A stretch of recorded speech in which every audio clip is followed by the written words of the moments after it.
right, good morning, everyone. Welcome to another episode, another teaching, another lesson. My name is Victor Penn, and this is Joe Marino. Thank you, Victor.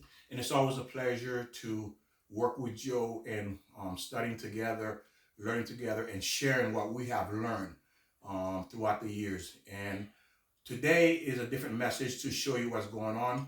And we're going to be discussing a few things here. You see these books here. But before we move forward, please share this information. Push share, push like, send a share, the link to a family member, a friend, someone you love, someone you care about, so they can listen to these lectures, because these lectures are designed for you to improve your life. We've done the study, we're learning, and then we've taken all these years of learning this and giving it to you in 1 or 2 hours for you to get this. That way you don't have to spend 10, 15 years trying to learn this information for yourself. And Joe, he's been learning for over 20 years studying, and God been preparing him. He's been learning as well. So, hey, please go ahead. I'm 78. I mean, a little more longer. My parents brought me to the churches, and so not that I've been studying. You're right about studying, like involved in the last 10, 20 years. But, it's been involved. God's been in my life, since I was a baby. So, and that's why I wanted to mention that we all, for the most part, we all want to reach the mountain. We want to reach God, the Lord. And is there does it matter how we get up to the mountain? I mean, let's say you say, Victor, you say to me, let's swim up the mountain. Let's go this way. And I go, Victor, I can't swim. I don't know how to swim. I got to climb the rocks. And then somebody will say, well, no, I can't climb the rocks. They're too slippery. I'm going to use the ropes. So it doesn't matter how we go as long as we follow. And we all have the 10 Commandments, which came from the Torah. Where did the 10 Commandments come? That is correct. Every religion on the face of the planet came from the Torah. Remember, the Torah is the source of God, the Jewish people who God gave the Torah to, and their job was to learn and to become the high priest and teach the Gentile, which is us. Isn't it Torah basically the Old Testament that we've been reading in all these books? I read, it's the Old Testament, and also we have in the Catholic Christian is the New Testament. And that's what we're all discussing is there's so many paths. Why do we have to beat somebody up, or maybe a wrong word, but why do we have to say, no, you're wrong? Let the person, individual, go to the mountain the way they want. We have Jehovah's Witness. Everybody's beating up Jehovah's Witness. What about the Mormons? We all are saying the same thing. Love God, love God. That's what it's about. If you just have love in your heart, you're going to be there. Ask God.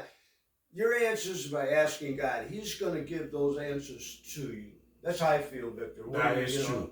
It says if you are seeking God, God's going to give you the answer you're seeking because you're seeking Him. You're putting Him first. And this is why we are here. The purpose of our creation is to sanctify God's name. That's our purpose. To sanctify.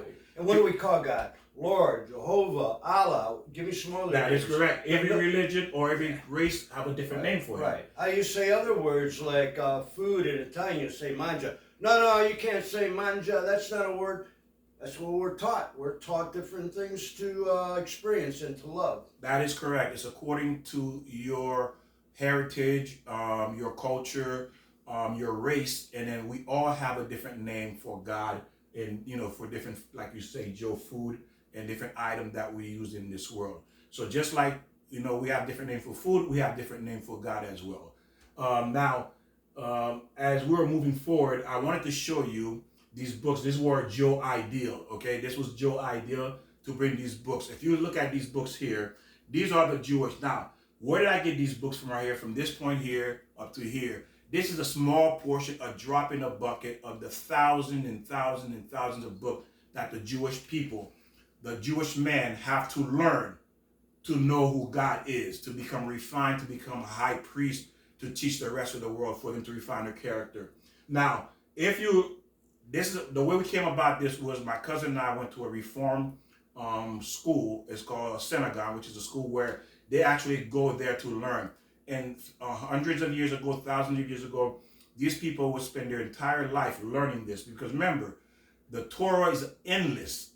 Listen to the word I'm saying. Endless amount. Endless. There's no limit to how much information there is to learn about God that the Jewish people are learning. And back then, 1,000, 2,000, 1,000 years ago, 3,000 years ago, it would take these people 80, 90 years, 100 years of learning from sun up to sundown, only sleeping 2 hours a day. And what are the people, what we teaching our children now, and you know the chaos that's out there. Nobody's learning. The children have no respect, and even adults. We have to have respect for each other, and again, listen to all your readings and listen to other people. We are each other's teachers. And if you go, he's Jehovah, I can't listen to him. It's the same reading as ours. There's a lot of different, like I say, getting to the mountain. I got to climb up the rocks because I can't swim. So yes, and then that's why, to lead into what Joe said, that's why the tree of life was, or the tree of knowledge was in the middle of the garden, because the reason God placed it in the middle of the garden, he says, everybody going to come to the knowledge in a different direction. Oh, so it didn't say that. Yeah, okay, see, I don't know. I don't remember reading that. And that's because it's in the Torah. You see, Okay, that's in the Torah. Mm-hmm. So the things you're hearing is in these books, ladies and gentlemen. Mm-hmm. I did not read all of them. Mm-hmm. And there's certain books that I cannot read because you need a teacher or rabbi, which means a male teacher, to teach you these things. Well, if I didn't read that, how did I know that it comes from different directions? I think it's the inspiration that God has given me, and also probably the information. I mean, you're a message that God sent you to me for both of us to learn from each other. It's not a right or wrong thing. It's just what's the message out there? And again, love is to me is the ultimate. And what did God say when He created us? He said, "Love me, love yourself, and love your neighbor or your brother as yourself." What more do you have to know? Yeah, and basically the Gentile, you just have to follow the 10 Commandments. Really, that's what God is asking. That's why we don't have all these books in our possession. But what has happened is, again, the way I came about with these books, I was going to a shul meaning a school, and it was Reformed Jews. And we were going there on a Shabbat, which is Saturday. They were teaching in the morning, and my cousin and I were going, but they were closing down the shul, and the library was thousands of books they were giving away. They said, help yourself to whatever book you want. But I just took a few of these because I wanted to sample to see what is it the Jews know that us Christian, Catholic, Muslim, and other denomination don't know. What do they know we don't know? And how did you go into the, what was you said? It was a library or a school? Yeah, the school. Well, God said, Victor, you got to get these books. They're free, or just go get them. You need them. You got to read them. Amen. That is true. I did not know when I did this, I was going to end up showing this on a video, okay? So I wanted to share with you, and if you look at, this is not even a drop in the bucket. Remember, think about all the water in the world, the ocean. If you were to put the ocean, and it was ink inside an ink pen, and you were writing the Torah, which is the Word of God, that's how much there's not. That's still a drop in the bucket of information in all the water. That's how much information the Jews have. Now, this is what you have.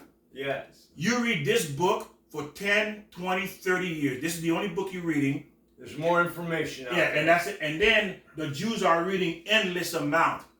Endless. And this information basically came from this information. It came, yes. I mean, just read it. Exactly. Let me ask you, we don't have, what's the Quran? Is that how you pronounce it? Quran is for the Muslim. Okay, Quran. right. Yeah, that's their book. Is that basically, I don't know, I'm asking a question, this is what this is about. Mm-hmm. What is the Quran? Is that also the Old Testament also? It is the Old Testament, correct. The Quran is the Old Testament, that is correct. And when we grew up, Quran, that's a strange word. Torah, I don't know that word. Oh, you can't, that's made up. But no, we have to learn that. Because each culture gives the Bible a different name. Each culture. And the reason why we call it Bible, because again, the Catholic was spreading the Bible throughout the world, so the world mostly know it as the Bible. You see? I know this kind of like, how can I say this? I'm not really interested in actually all the information. Let me say it. I mean, God has given me all the information. I mean, if you look for it, the signs, and you do some reading, the information, you'll know how to act and respond. Like Victor's saying about the 10 Commandments. I mean, that's our Bible. That's their Bible. That's the 10 Commandments. It's the law that Moses came down from the mountain, and God gave Moses the 10 Commandments. Because what were the people doing back then? Weren't they worshiping gold objects and idolizing? Well, that came about because there was slavery. They were slave in Egypt, and then when they left Egypt, when Moses passed away, they thought Moses passed away because Moses went up to the mountain, and there was an appointed time where the people miscalculated when Moses was supposed to come down, and the Satan showed them an image in the clouds. showing an image in the cloud, like a movie being projected in the cloud, that Moses died. And when they saw that, immediately they panicked, which the people that panicked was not the Jewish, by the way. I wanted to correct that. It was because there was some Egyptian, when they saw these miracles, they wanted to become Jews. You see? So they're the one who actually built the idol, because it was the Egyptian who converted over to the Jewish people, who left Egypt with the Jewish people. Okay? So they're the one who had Aaron. They wanted Aaron to build them an idol because the Egyptians were used to idolizing, worshiping idols. You mentioned the word Egypt, like, I don't know where I just thought, Egypt, where's that word come from? I mean, when people came off the mountain from Noah's descendants, and they didn't go, oh, here's Egypt, but it was from Noah's descendant, if I'm right, it's Cush, I don't know if it's Cush's son or relative, but his name was, I say it pronounced as Zeram. How do you pronounce it? For Zeram, I mean, you should say Zeram. Mizraim? What'd you say? Mizraim?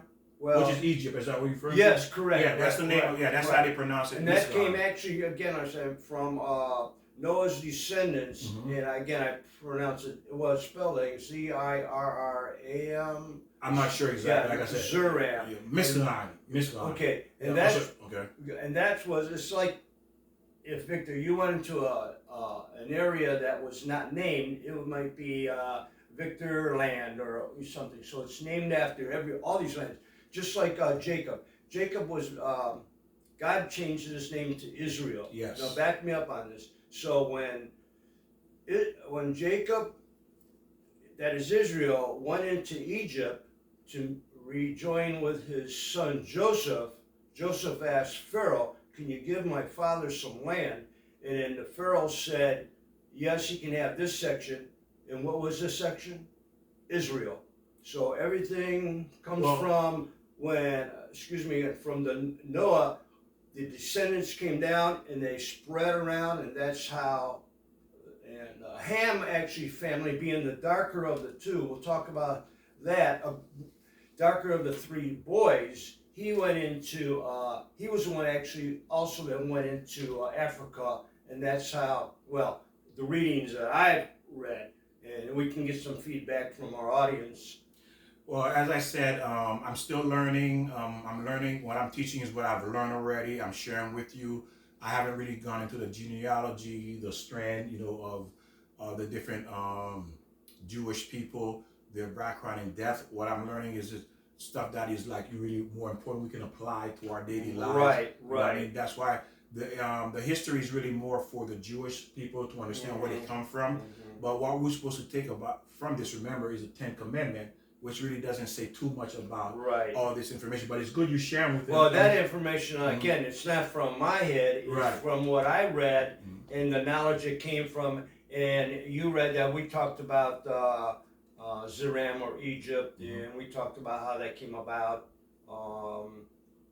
Again, I'm a parrot, I'm just expressing what I've read. Sometimes information is twisted, or maybe I read the wrong word or couldn't understand it, and then you twist it around. But I'm telling you what I've read. Right, and we tend to do that again, if we don't like to hear, like I said, for me, when I started hearing these different concepts, I'm like, this is not what I've learned in Catholic or Christianity, because I switched from Catholic to Christianity, and I wanted to know. So this is how I ended up going to the Reformed Orthodox shul to learn more what's really going, because they are the source. So again, these were some of the books I was able to pick up because they were closing the shul down, my cousin and I wanted to see, well, what is it that they know? So this is why the purpose that we have these up here to show you the difference between what they study and what we study, okay? And then we're going to argue. We learned this for 10, 20, 30 years. We're learning this one book here. Which is great and beautiful, but we got to expand and go to more readings or try to learn more information. Like you are a teacher of algebra, correct? That's so right. If I stop at algebra 1, which I was good at, but when I got to algebra 2, I was lost. But do you stop and say, I had algebra 1, I know all the math. Yeah, that is a beautiful example. That's exactly, I guess we can use that analogy, what you just used, is because what about the other one, calculus, physics, all the other higher math, you see? Yeah. So all we got was the basic, but all the higher math we didn't learn. And this is what this is kind of the analogy to the Torah. But again, we can never compare the Torah to the world knowledge. It's just not even possible. Most of us have like tunnel vision. We are taught from our parents, which is beautiful, and then we're stuck in that same situation. And then all of a sudden, when you hear something else, well, my parents didn't tell me that. My church didn't tell me that. We have to understand what everybody else is, not to just understand the information, and we can learn from each other. Always being redundant here, but we do have to learn from each other. And I think for me, and we become, I don't want to say, I'm going to use it, brainwashed. Because we don't know anything else, we just get stuck on that one word, that one situation, that one. But again, if we go to, I'm getting lost now, I know I'm doing a lot of information, but again, the 10 Commandments, what God said, love me, love yourself, love your neighbor yourself, and have love in your heart. What else do we have to know? I don't have to know anything else, because I know if I have love in my heart, I'm not going to commit adultery. You don't really have to know the 10 Commandments, because they're in your heart. You really know not to commit adultery, to steal, to kill. Exactly. So in other words, Joe is saying they're like instinct. You can feel it's wrong. Yes, good. It's instinct. You know it's wrong for someone to steal. You know it's wrong to kill, and you know it's wrong to lie, and you know it's wrong to cheat. So you know these things. You know it's wrong to do it because it's already engraved in our DNA that this is wrong. We can feel it. So now, as you can see, as I said, I left this up here. We're going to move forward, and we're going to talk about today is what love is not. What love is not. Okay. And there's going to be a couple of series we're going to do on this so we can understand what it's not. First, we understand what it's not. So we all been in relationship thinking it was love. Right. You see? So I can start with myself by telling you my first relationship, I thought it was love because it wasn't really love because I was looking at the woman's beauty, and that's men. Men is visual. We are told we are visual creatures. So we see a woman from across the street, across the mall, across the highway, or in a car driving by. Instantly we say we're in love. Well, how are you in love? You don't even know the person. You never met the person. So how can that be love? Is it love? Is it lust? And initially, that's not like a bad thing, but we have to move on more than that. It's just not, you're attracted to someone. Is it your soulmate? Why are you attracted to somebody? I might say to you, Victor, is that woman beautiful? And you go, well, fine, but, we're not attracted to everybody, which that's how God wants us, or it'd be. Exactly, because God created us to be, remember, what did Eve, and Adam is the first man, the only man that gave birth to a woman, that gave birth, period. You see, he's the only man that gave birth. Adam is the only man that gave birth because Eve came from Adam, you see? But now look how God changed it. Man gave birth to Eve, and now Eve, which is women, now continue to give birth to men. I like how you say that, birth, because we don't learn that, which, it was birth, but it was God, as we all know, from the rib, and then did he put Adam to sleep when... Yes. To say birth, why not? It came from Adam through God. It was birth. I like how you put that, Victor. Thank you. And that's what it is. We're tying the Torah, which is all these books. Again, like I said, this is not even a drop in the bucket, to what the Jewish people know and they're teaching. And they're supposed to be the high priest that's supposed to go out and teach the rest of the world. That was their job as the Jewish nation, as the Jewish people. So now we're talking about what is not love. So again, you saw the woman, or you saw the man, he's attractive, you're thinking you're in love, you go to sleep, you can't stop thinking about that person because they were so attracted to you, and you want to get to know them, you want them. But that's not love, ladies and gentlemen. That's called the original attraction, but at the same time, there's a danger in that, because again, you have to look for your soulmate as well. That's the key why you are here. Because that's all you're zeroing in on the attraction, and not her maybe morals or how she's going to take care of the children. There's a lot of, and let me put this in. This is going to be hard for a lot of people to accept, but when we get married, we're actually selfish, and it might be like a good selfish, because we're really doing. I'm going to marry her or him because they're going to give me this, whatever that is. Even if it's love, you want that. You're not going to marry anyone who's not going to give you something. And then, like you're saying, the wrong things. We marry sometimes for status. We marry for money. You marry for material things. So that's what I'm saying. A lot of times it's all selfish. Some of that's good. I want to take care of this woman or individual. I love her beauty and all that. Her mind, and that's what we have to zero on. And we're talking about the wrong love. How was your introduction? Would you say?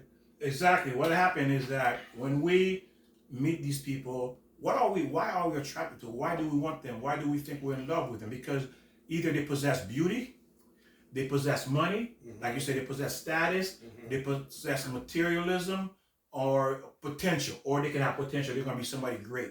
You see? So we're going in because we want to attach ourselves to what they have or what they're going to obtain. We're, very rare we'll go and say, I want to go in just to love that person. Yes. That's what I want to be with him. I want to be with him just to love. Now, you may say, well, why are you with this guy? Well, he's kind, or her too. He's kind, he's loving, he's generous, he's sensitive, he's understanding. He'll be a good father, a good mother. But again, listen to what you're saying. You're still going after this guy or this woman because they possess these attributes. Right. You want those attributes to be part of you, see? So you want that. So again, can we question, is that love? Are we really going there because it's love, or because I'm going to receive these different attributes from this person? You see? So again, it's a fine line trying to understand what love is. But what we're talking about, what it's not today. What it's not today. So now, one of the biggest thing that I have to say is that what is not love? Love is when you in a relationship to receive. Yes, like I was saying again, maybe the selfishness. What are we getting? Well, I don't know if that was your. No, yes, go ahead. Well, go. You can. Yeah. So what is receiving? So I'm in this to receive. I'm not in it to give. I'm not in this to give at all, because love is giving. But what it's not is to receive. If I enter a relationship with someone, I'm receiving something. Some people sometimes it's just intimacy. You know what I mean? Or good looks, whatever that may be. So it's something I'm receiving from this person. I'm going in, and there's no way your relationship will ever survive based on that, because love is not just received. Love goes even deeper. Love is a connection between the two souls. The soul are one. They've been split. It's like right now someone duplicate you. You see, God duplicates you, make half of you male and half of you female. And that's what he did to Adam, right? That's right. He took Adam and split him. Half of Adam is male first, and then he split Adam and created a female. We do have the female genes in the men, we do possess it. We do have something. Now, if you're a male, you have more dominant male genes or whatever. Yeah. But isn't also, when you say relationships, we are talking about man and woman in marriage, but what about when you get into a business relationship or even a great buddy? You're still needing something for that. What's this person? You're relating to the same. They love rock and roll. They love cars. A woman might like cooking. So you relate. So you need your buddy, your friend, or even in a business. What is this person gonna? You're not gonna get in partner with somebody if they're lazy, if they don't have the same mind thought as you. You have to have the same, and that's where I think the word marriage comes from. It's a merge of two people getting into business, merging together, and you have to have the respect for each other. Same thing in a marriage, Victor. Yes. If you don't have respect for your spouse, that's it's going to lose. That's not marriage. Hey, I'm the boss here. You listen. I mean, it just, everything's got to be respect. Men can't come home and say, hey, where's my meal? Which that's maybe, I'm not saying a woman's responsibility, but whoever's a house person is, everybody has a job. And everybody got to help each other. Yes, and that is part of, that's not love. Because if there's no respect, that's not love, okay? If there's no respect, if there's no respect, if there's lying, there's physical abuse, verbal abuse, mental abuse, it's simply that you're ignoring your spouse, you're not spending time with your spouse, you have separate bank account, and you're not sensitive to your spouse, you're not understanding your spouse, you're not patient, you get into argument, and it's about material, about money. It was never about love. It was not, even though those things could create issue, but it's not about love. Because do you argue with your children when you don't have money? Do you kick them out of the house? Do you cuss them out? Do you break up with your children when you broke? When there's no money? Do you do those things? Wow, I never looked at it in that respect. Yeah. Very good. Do you do that to your children? You don't do that. You don't yell or cuss your kids out or get an argument and say, I'm going to divorce you because there's no money coming in the house. Why you don't do that to your kids? Right. But you do it to your soulmate. Your kids are not your soulmate, by the way. Okay? Your kids are there to find their own soulmate. That's why the greatest people, the only person that's really you is your spouse, your soulmate. Your children is not you.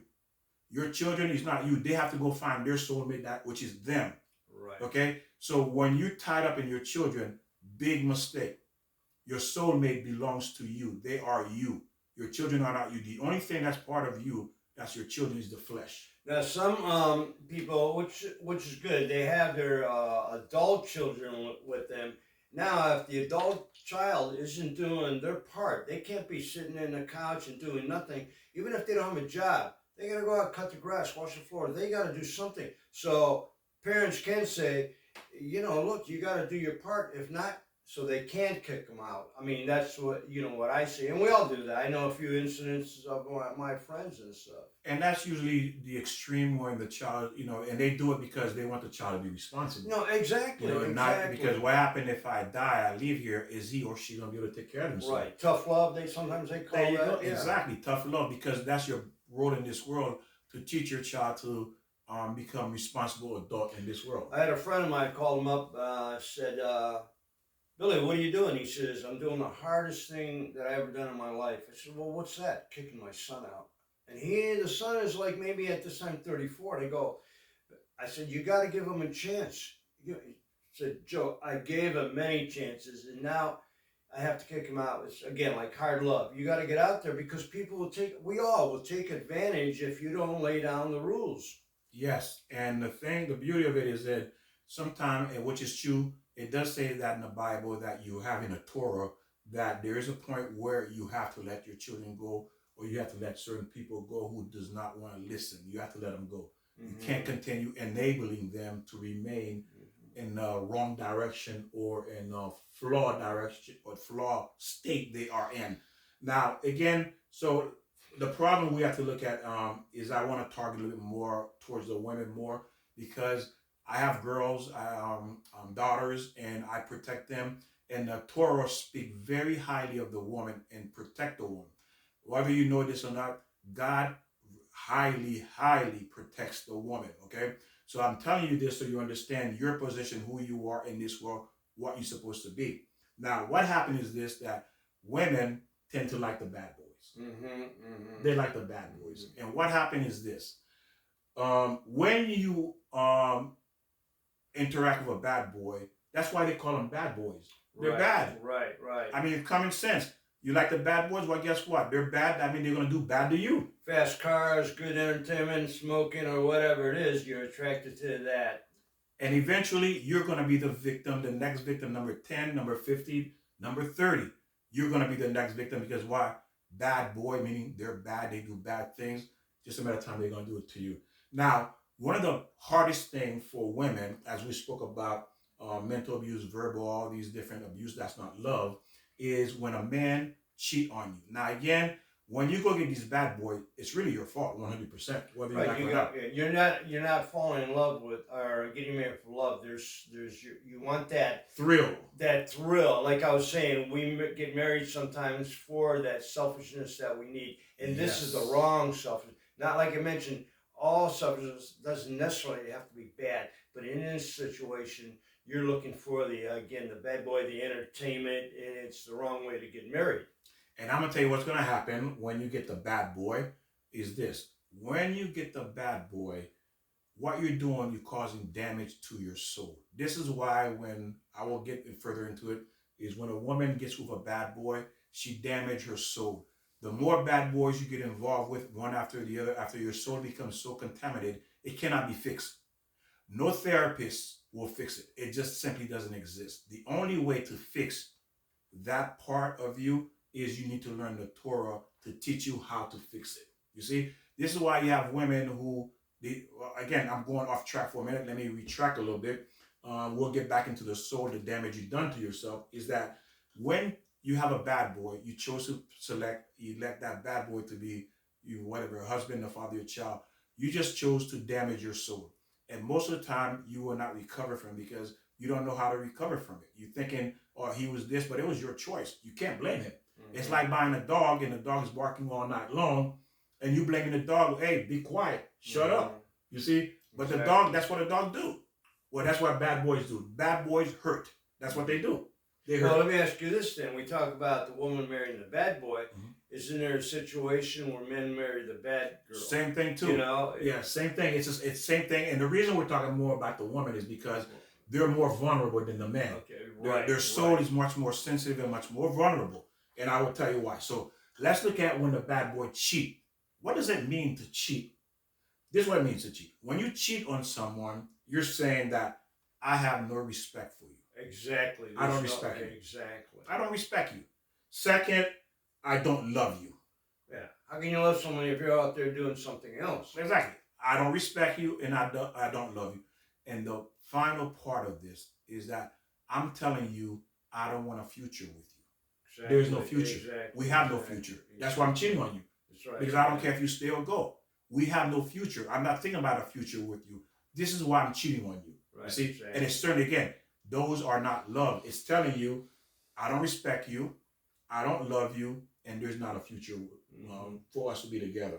So when you see you get involved with these type of people, this is why you put yourself as a woman at risk. And I will tell you why I'm speaking about a woman more than the man, as I said, because it's really the man that's causing more harm to the woman than the other way. Now, women can do it too as well. I'm not saying they cannot. But again, I have daughters, and I do my best to protect my daughters from men that would damage them, because I know the only way that damage could be repaired is they have to learn a lot of Torah, a lot of God word to repair, to fix their soul. It is the soul that's been sick, that's been contaminated, that's been destroyed. That's what needs to be fixed. Okay? So this is why I'm saying no therapist or medication going to fix you. It's not. It's a spiritual thing. Because remember, why is it a spiritual thing? Because when God created Eve, he took a part of Adam's soul too, because they're the same soul that's been split. The medicine is the prayers and the love that you have for God, and you ask. That is like a medicine. The learning. And the learning is but medicine. How do I know if my soul has been repaired? Some say, well, I'm going to church, I'm learning the word of God. But let me ask you a question. If you're negative, you're not kind, you're not sensitive, you're not understanding, you're not compassionate, you're still getting angry, you're still getting an argument, you're still not trusting, your soul hasn't been repaired. Mm-hmm. Very good. I like that. Yeah. How you put that. Your soul hasn't been repaired. You're fooling yourself. Your soul hasn't been repaired. It hasn't been repaired. So therefore, most likely, ladies and gentlemen, what's going to happen is that you're going to end up alone for the rest of your life. Mm-hmm. You're either going to have a cat or a dog, or going to call your companion, or you're going to end up in a nursing home, and that's it. Why? And then people get involved with someone else because they're stuck in a situation where they need either a father figure for their children, or then there's money's involved. So then they'll repeat the same thing and go, okay, I got to find someone. And then you'll love for the need that somebody gives you, not necessarily the love. Yeah, and true love. Yeah, and what happened too is a lot of time when people enter a relationship early, they think it's love when it's not love. You know, because you have to be taught to recognize it at a young age. I don't think anybody should get married until after 30. I mean, I don't know if I'm not saying that's the number, but, just think we're so immature up until that point, or maybe even older. Sometimes people are still mature in their...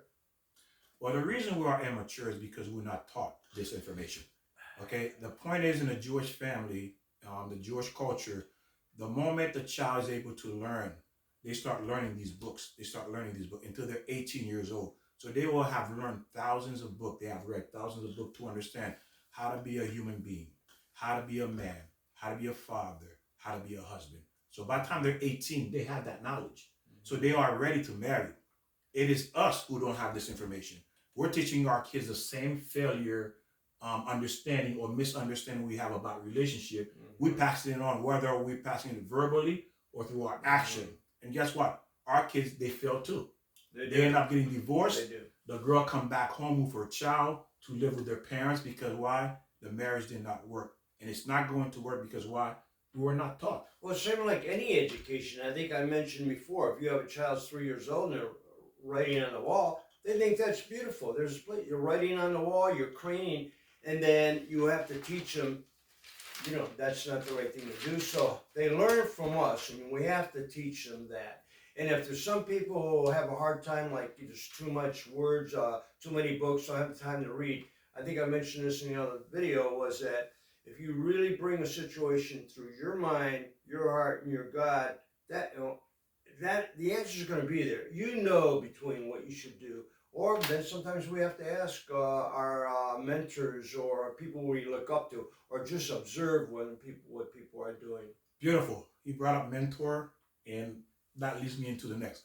Now, if you're a woman and you were not brought up to learning how to be a woman, how to be a mother, how to be a wife, you were not taught what the Jewish people learned from day one, is this. If you're a woman looking for love, you need to seek. Ask your father, introduce the guy you're interested in to your father. If you don't have a father, your brothers. Your brothers. If not your brothers, your uncles. Some male figure in your family that you can trust. Okay, because man can detect another man. Mm-hmm. Just like a woman, how is it possible a woman can look at another woman and say, she's no good? Women do it all the time. And I'm wondering, where do you get this canine sense? You don't even know the woman. She haven't opened her mouth and say one word. The moment you glance at her. Well, maybe that's jealousy too. So, I mean, yeah, but you're right, Victor. I didn't even throw that Think about it. What about, okay, let's look at it. Joe, you brought a woman home to your mother. Oh, yeah. She said, Joe, she's no good, Joe. Right. She's no, well, Mom, how do you know? Yeah. You see, why? How do Mom knows? You bring home that girl to your mother, and your mother say, I don't like her. Exactly right. And we know mothers are like that. How about fathers? I don't think women do it more often. Bringing, I don't know. Again, I could be biased in this. That men tend to want to bring the girlfriend home a little bit earlier to their parents, to their mom, than a woman would bring a guy home to the father to introduce to the father. If you're hesitating about bringing a man to your father, okay, or a brother, or someone male figure, that means you're not sure. Most likely that's not the right person. Mm-hmm. Because if you understand, you can say, well, maybe I should not bring this person. Then you know. Then you already know this person, you shouldn't be with this person. Yeah. If you're not willing to marry this person, you shouldn't be with this person. You see, if you have no interest in marrying this person should not even be on your phone. They should be deleted, and you should block them. I'm flashing back now. My old female friends. I'm walking in the house. She's introduced me to her parents, and her mother's going, no, not that guy. Yeah, because not that I was a bad boy, but I had that. I don't know. The Italian roughness or whatever. And I wasn't that way, but I don't think I was. Well, the beautiful, now, as I said, what makes a woman so sensitive is because God has given the woman special attention, special treatment. What he has done, the woman is the moment she's born, she's higher than the man. Mm-hmm. The woman is greater than the man. The moment she's born, she's greater than the man, automatically. This is why God made the commandment between God and Adam, the agreement between God and Adam. He didn't make an agreement with a woman because a woman is going to naturally want to follow God. Man is not naturally going to want to follow God because we have a esara, meaning etzara, which mean the evil inclination. How do you say it? What? It's a difficult word. It's a Jewish word. I don't think I can say that. Evil inclination. So men are naturally evil. They have a higher evil inclination than the woman does. So the woman can go to church. That's why women like to go to church and listen to the word of God, because it's a gift God has given them. A lot of men are turning us off. It's okay. But again, it's the truth. You want to know the truth. Now, this is why it's a commandment. It's ordered. It's an obligation for the Jewish male to learn for the rest of their life, to keep the evil, to keep the Satan at bay, to be able to control their evil side, to conquer the evil side. Where the woman doesn't really have that much of an evil side, but again, because she's born greater, only. That's debatable, but go on. Yeah, but only if the woman is pursuing God. Okay, I see. Yes. Yeah, only if she's pursuing God, she will be higher. And it says the woman can become higher than the angel here on earth. If a woman is learning, but she's not allowed to learn what the Jewish male learned. Now, there's three parts. The Jewish male have to learn all the Torah. The female Jewish women only learn portion, which is the Shabbat, which is the Sabbath, where they have to prepare the meals, prepare the house, and in modesty and certain other little rules they have to learn. That's it. They're not allowed to learn what the man learned. And the reason why, God says, if a woman starts to learn what the men know, they will not take care of the house, they will not take care of the kids, because they fall so deep in love with God. Mm-hmm. When they study, they become so embedded and learning and connected to God. Even if you were to cut their hands off, they will not feel it. Mm-hmm. Because that's how deep a woman can go when they're learning about God. You see, mm-hmm. The physical body is completely removed. They can even ignore eating for days, because that's how strong it is for them to pursue God.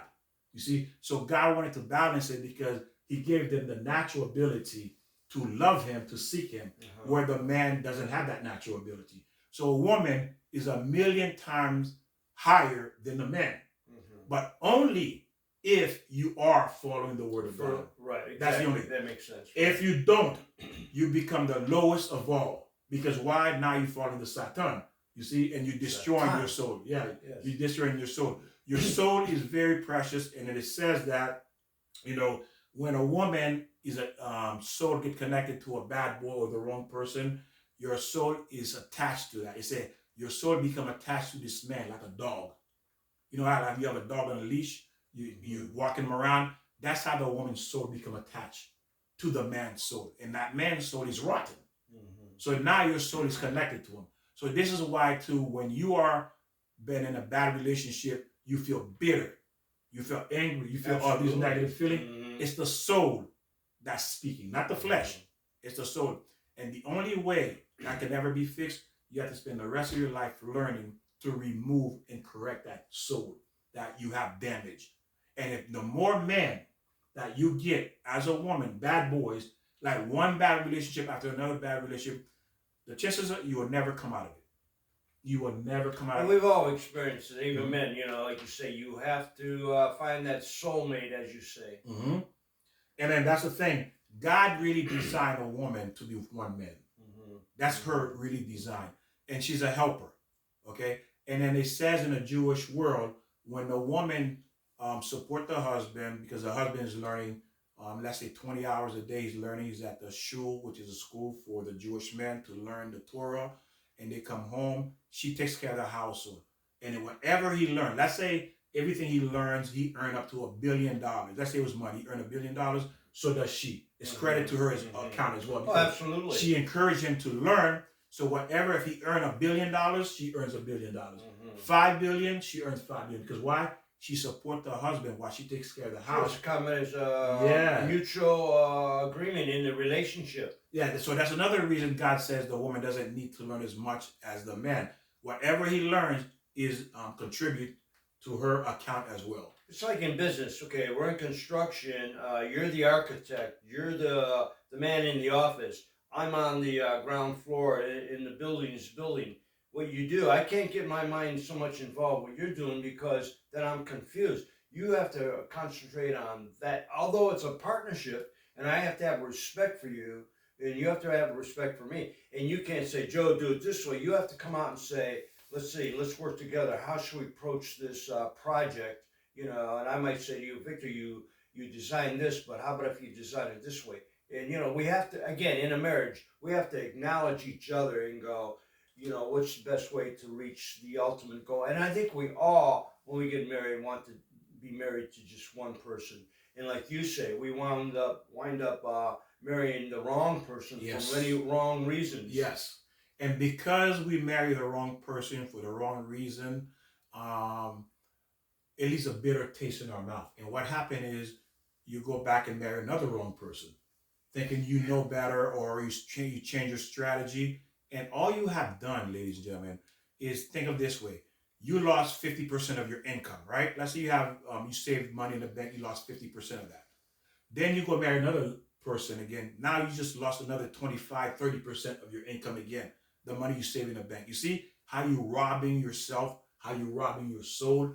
and eventually you broke. Yeah, exactly. You're in a negative now. Exactly. So you have nothing left. You can't survive. So now your soul is empty, deplenished, and now you don't want to see a man. You don't want to see anybody. You don't want to get involved. And if you do find yourself interested in someone, and one of the worst things you have done to yourself is this: you cannot recognize a good man when he comes along.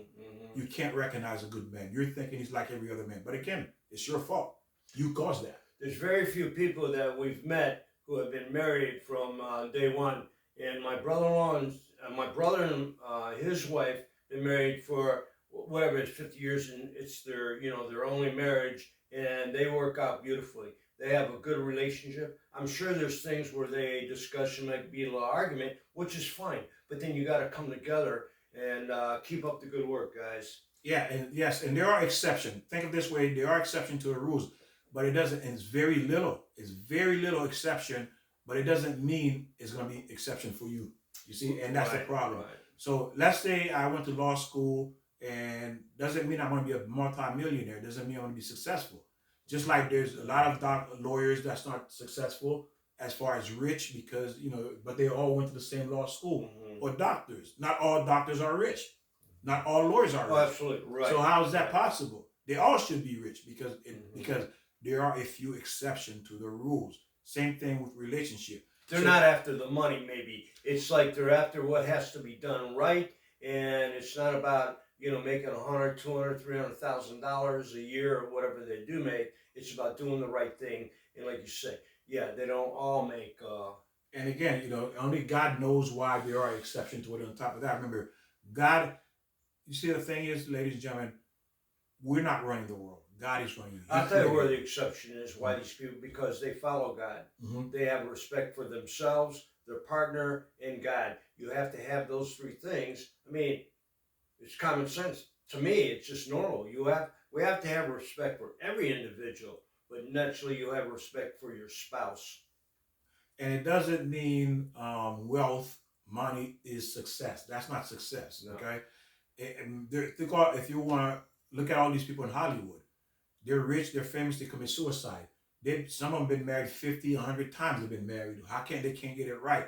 And a lot of them are single women, single men, and they're living by themselves. But yet they have all this fame, all this wealth, and publicity. But yet they're single, they're miserable. How is that possible? Because it has nothing to do with material. It has to do with you finding your soulmate and with you understanding, learning what it means to be a father, to be a husband, to be a man, to be a father, husband, a man, and to be I think I said husband as well, right? Right, yes. Okay. So again, and of course, above all of that, a man of God, because that's how you're going to obtain all this. How to have these three different levels of existence for a man, also a woman. You have to know the word of God, how to become that person. And it's taken me a while. Again, there's so much information here for me to keep learning, to keep growing. And as we keep learning and growing, we're going to keep sharing with you as well. So now, as I was saying and now God loves a woman so much. He says this: God doesn't want a woman to testify in a courtroom. God says, "Do not let my daughter testify in the courtroom." In the Jewish world, a woman is not allowed to testify. Why? You say, what do you mean they're not equal? Because God says, I don't want my daughter on the stand for the defense attorney to cross-examine her and demeaning her, degrading her, insulting her, asking her embarrassing questions. You see? Asking her embarrassing questions. I don't want that. I don't want my daughter to be humiliated. So I don't want her on the stand. You see how much God loves the woman? He's protecting the woman. He said, whatever you do as a Jewish man, do not put my daughter on the stand. You better not embarrass my daughter or you will suffer. You see? So the Jewish men understand a woman cannot testify. Just like we have in the court here, a woman cannot testify against her husband. Right, exactly. Vice versa. Yeah. You see that? So if you notice how parallel where these laws are coming from, they're coming from the Jewish world. You're living the Jewish law, some of it, a little bit of it, and it's been altered to fit men. But again, this is where all this is coming from. A jury. Again, the Jewish people have three people that they have three judges. You see, they don't have a jury. They have three learned men judges. but they don't have a jury, and they make the determination of whether you're guilty or innocent. But again, where did the court system come from? The Jews. You see, so that's what I'm telling you. A lot of stuff that we have, we implement in our lives. Well, where else would it come from? Because that's again, coming from Moses. Where else was before that? So it all fills down, and in the Holy Bible, that's also. I haven't read exactly what you're saying, but then again, I haven't read all the Bible. But I never heard about 3 judges for the most part. That's the Jewish world. That's the Jewish called Bedin. Bedin is their court. And when they're in the court, are the judges on the same level, or is there one higher, or how's that? Well, seniority. The one who's learning more. Okay. Let's say you have someone. Well, that makes sense. Yeah, right. seniority. Exactly. So you could have a judge that's 90 years old, one that's 60, and some could be 40. Like a 30. teacher, you have the teacher, and then you have a what do you call it, parapro or no? A paraprofessional. Okay, yeah. Yeah. So again, there's different level of the judges. Some could even be the same age, but again, it's dependent the amount of knowledge and holiness these people possess. Because the only way they can contain that amount of information is divine assistance. God help these people because they dedicate their entire life to learning and sleeping 2 hours a day. So God gave them divine assistance to retain the information they have. So they're not like lawyers. They go to the book and look for answers. A lot of these judges, they knew these 34,000 plus endless infinite number of books. They knew it by heart. You see, that's what made them great. Well, how did they know it? Because they never forgot it. Because God gave them divine assistance to retain that information. Mm-hmm. So you say, how can a man learn 34,000 books? It's not humanly possible. It's like the rabbis and even the monks. I mean, they're there in a monastery, and then they're there just reading constantly. That's all they do, exactly. Yeah, reading constantly. Exactly. That's all they do, read and learn, and then God, of course, assists them. So now, as we continue with the damage, the relationship that's important, that now it's important that you pick the right man, which is your soulmate. Okay, you're picking the right person. And again, as we mentioned earlier, if you're interested in a man and you're not sure if he's the right, but again, if you've been damaged, ladies and gentlemen, honestly, you need to fix your soul because you're not going to be 100%. You're not even going to be 50% who you're supposed to be. Because when you go out in the world, then you're going to apply that sadness or hatefulness to other people. It could be a waiter or whatever, and you're going to respond to that. So you have to fix your soul. And I know we're talking about women doing that, but men also too. Yes. With both genders. It's genders to me is big. Well, that is true what you say. It's also men as well. So I don't want you to think I'm just picking on the woman. And the reason why I'm speaking about women is because God cherishes you. You are priceless in his eyes. He's giving you the greatest gift over men. You are higher than a man. Okay? You are higher than men. You think I'm sitting here, I would be sitting here telling you higher than I am if it wasn't true? What man would say a woman is higher than him? A woman, because God created you to be higher than a man, okay? It's giving you a sixth sense that you can see and feel things that men cannot feel, So that's why I'm telling you this, because why? Because God cherishes you when he wants his daughter to be protected. You are the queen. You are the king's daughter. You are the king's daughter, okay? You are the king's daughter, and you need to understand your position in this world, why you're here, what you're supposed to do. So again, the only way you can correct this horrible mistake is you have to fix the soul. And the only way to fix the soul, you have to learn. You have to learn and keep following these lessons, keep learning. And again, it's to give you information to help you fix your soul. Since I've been learning, I've been fixing my soul. Okay, my soul has been getting fixed because that's what we are here. We're really here to sanctify God's name. But in order to sanctify his name, we have to learn how to be. Every day to do that. To teach or learn. Exactly. We have to learn. You can't sanctify God's name if you're not learning. You see? So you have to learn to know how to sanctify his name, to not desecrate his name. That's why we were created, okay? To share, and that's why we're sharing this information so you understand who you are and you understand what love is not. It's none of these things we talked about. It's not jealousy. It's not that you're being ignored. So you got to remember that we care about you. And women are priceless to God. They're very precious to God. They are his jewels. They are his crown on his head, okay? That's what you are. You are a crown on God's head. And that's how important. He wears you with pride. So you need to live up to that expectation that God has for you. Whatever religion you follow, that has to be true for everybody across the board. That is correct.